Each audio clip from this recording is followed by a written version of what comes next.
Secretary today saying that there is no evidence of widespread problems with the way the banks are handling foreclosures. This mess has gotten pretty complicated.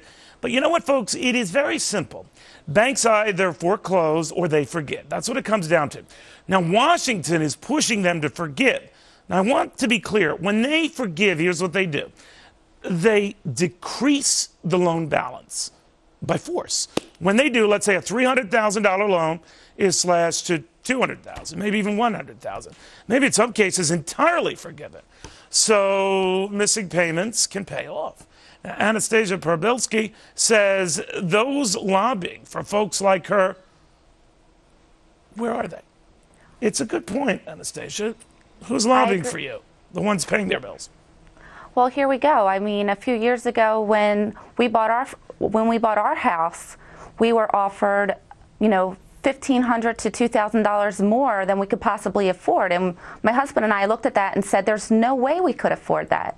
And so we used common sense and lived below our means and bought a house we could afford. So what about the taxpayer? What about the people that have done the right thing?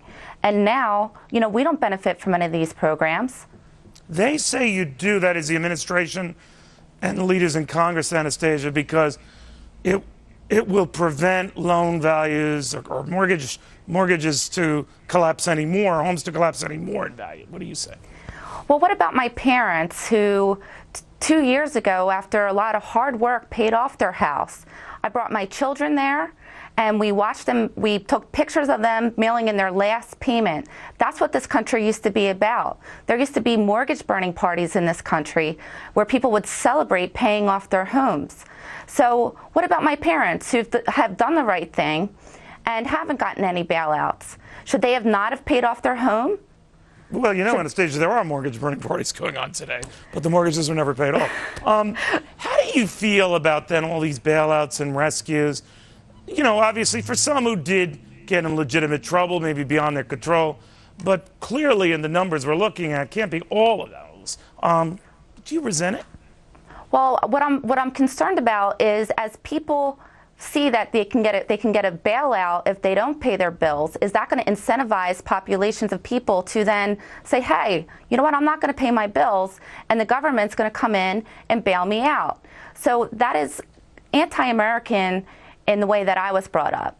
That's very interesting, Anastasia. Have you or your husband ever been tempted, even a little bit, boy, if we miss a month or 2 or 3, I think 3 is the magic number, where you could be eligible for some mortgage relief and join the gravy train? Absolutely not. We've driven old cars.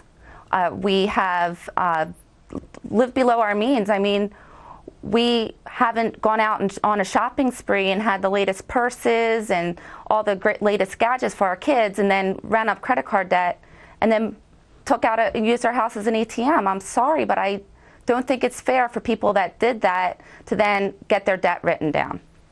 Well, then obviously you missed the chance to do that. So I don't know why you're even showing up here. I could put my head on the pillow at night.